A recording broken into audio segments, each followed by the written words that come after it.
getting in touch with nature and with the spirits of a place. I think it's very important that we become attuned to nature around us in our local areas. And a lot of occultists, it's very common that we're buying herbs off of Amazon, we're buying stones off of Amazon or other places online, which I think is fine, but there is a lot of value to learning the local trees and plants that are nearby, to learning about the animals and learning about nature that is close to your home. Because human beings we're not engineered to live in boxes separated from nature. And I think that there is a lot of value to finding things that we could source locally for our magic.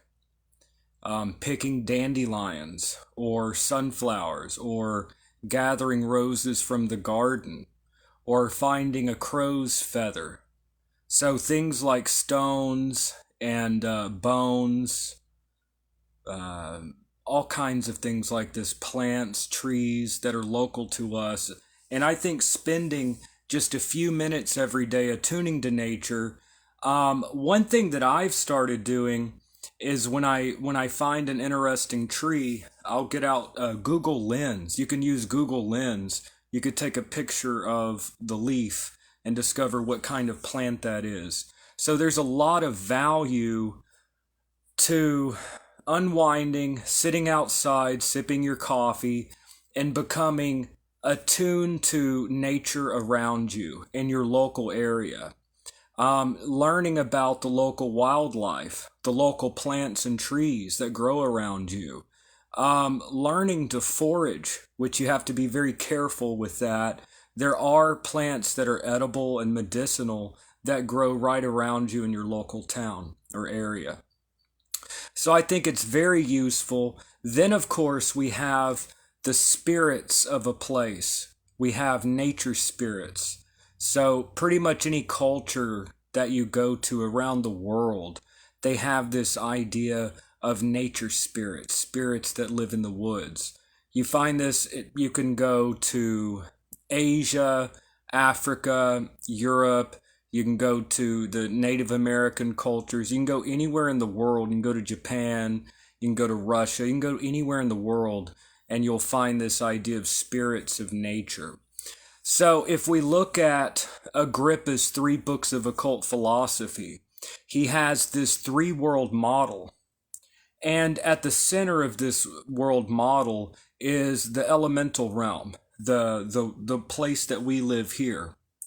And then the second world would be the astrological or celestial realm. And then finally is the super celestial, or AKA the divine. So these three realms. And, old school, the Hermetic philosophers spoke a lot of following the book of nature. Not only can we find local ingredients for magic, but also if we understand the lore of the land, we understand the lore behind the local trees and animals and birds, for example, then the universe itself can begin to speak to you through a series of puns and symbols. Because if you know what this animal means in various lore, or if you know what this plant represents, then you may notice synchronicities. And again, this is a way we're often talking at, not necessarily talking at the divine, but very rarely do we listen. So there's silent sitting is one way to listen to the divine voice within, but also spending time in nature. Then, of course, we have the idea of woodland spirits, spirits that live in the woods, both benevolent and malevolent. Some are said to be very mischievous and not to like human beings, and you can't necessarily say that it's for without cause. But many cultures around the world, they say that woodland spirits can be very mischievous. That is why I think it's very useful and very important to connect with the local spirits of the land.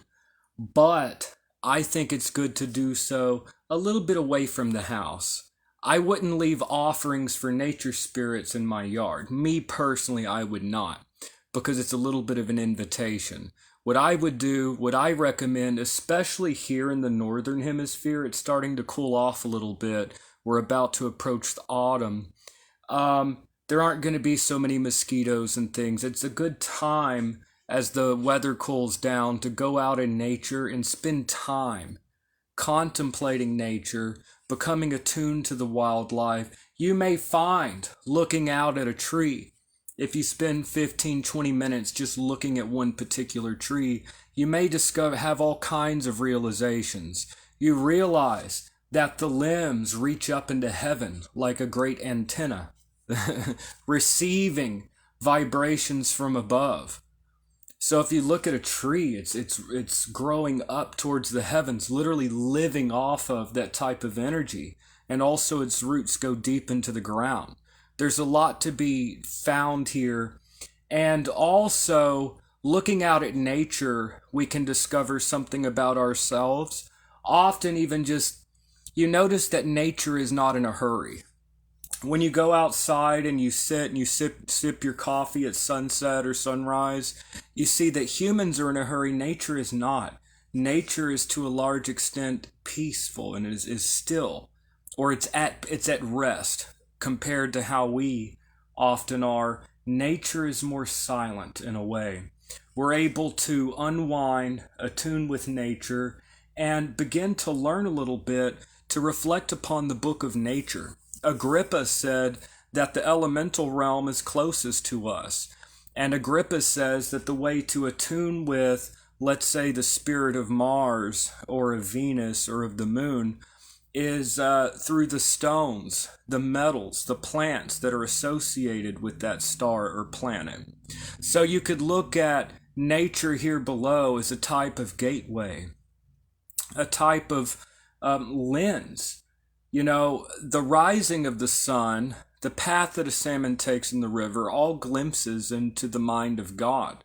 So by contemplating nature, we can come to understand ourselves and the divine. So what I recommend are a few things. First of all, just getting in touch with the material landscape.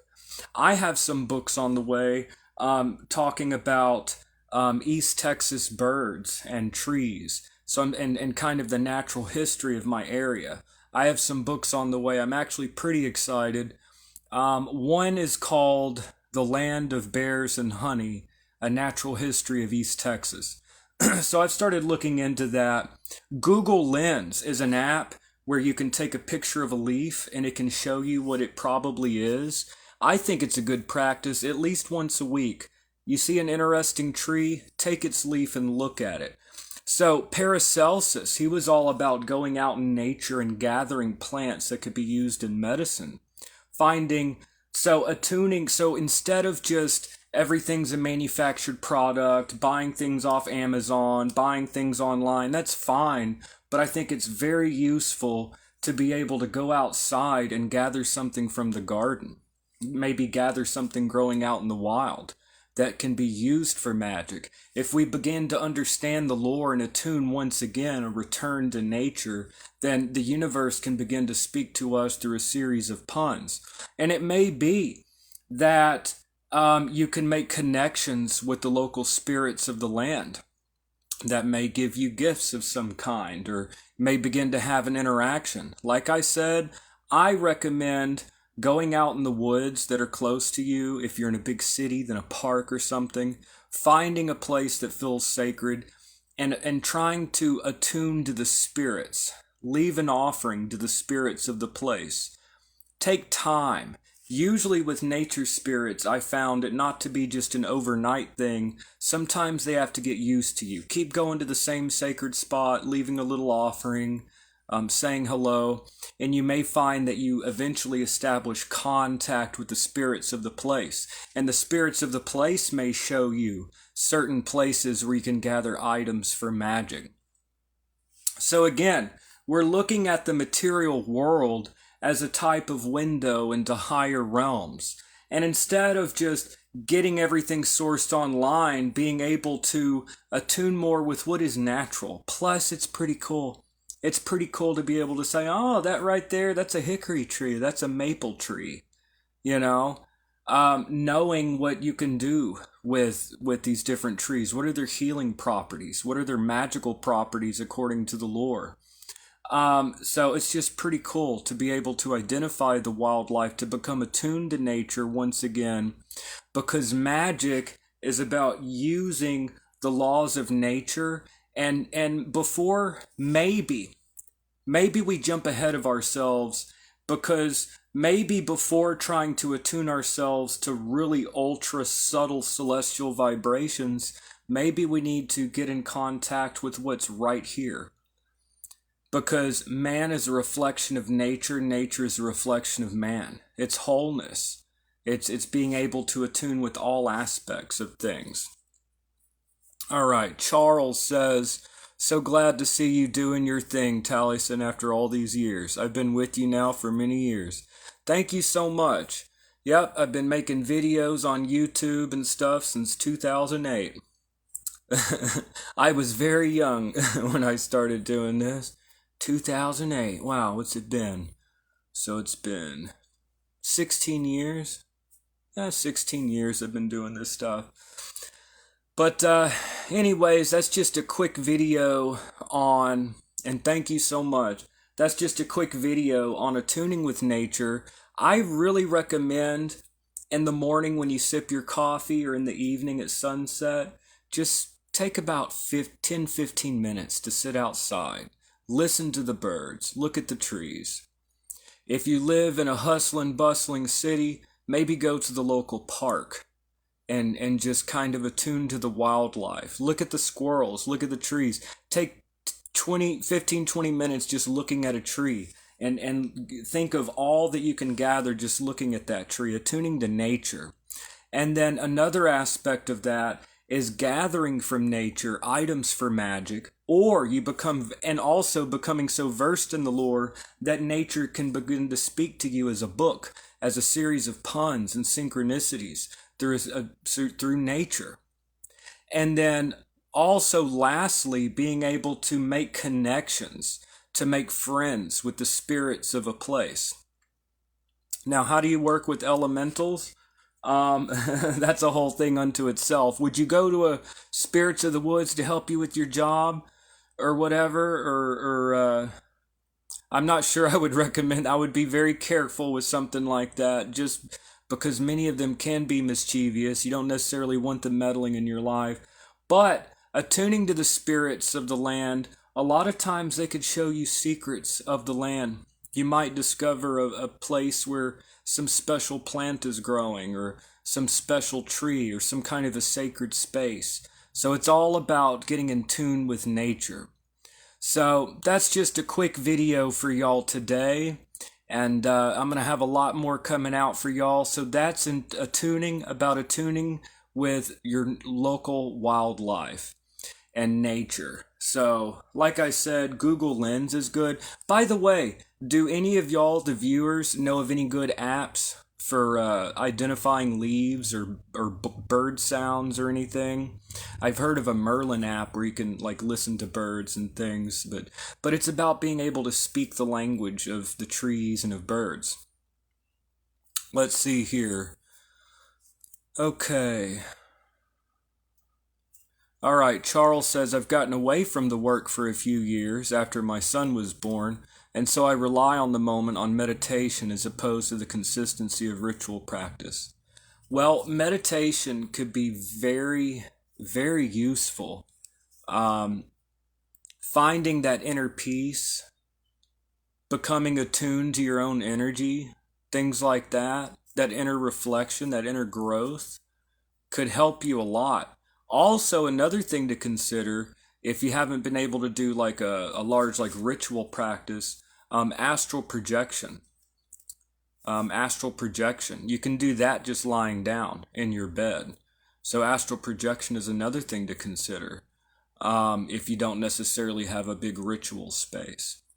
So that's something as well.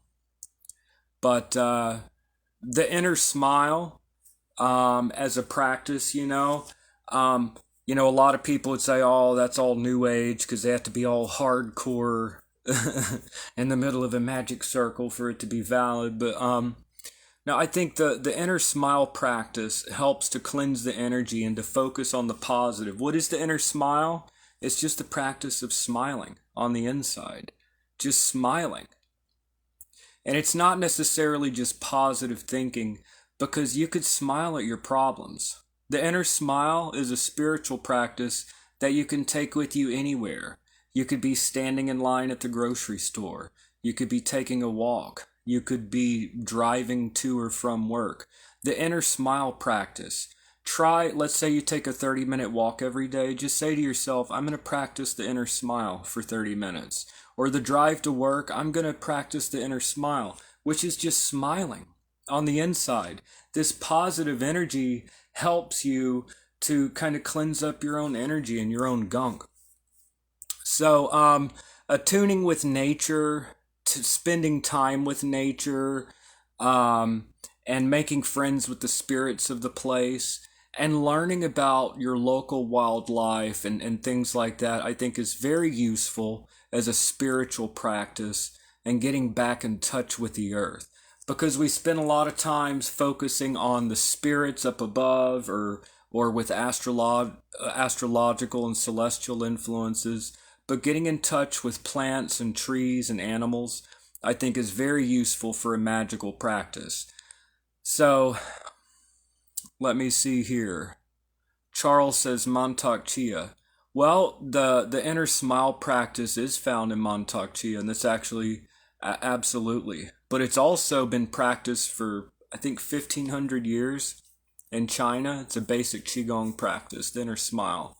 It's found in a lot more than just Montauk Chia, but it's definitely found with him.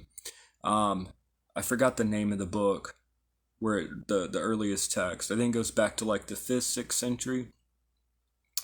But anyways, I'm going to have more videos coming out for y'all. That's just a quick video. And Charles, thank you so much for joining me. And yes, it sure was. Charles, thank you so much for joining me and sharing a little bit of your path as well and tuning into my videos. And I want to thank everyone that watches my videos. Thank you so much. And I'll see y'all in the next video. Have a great day, y'all.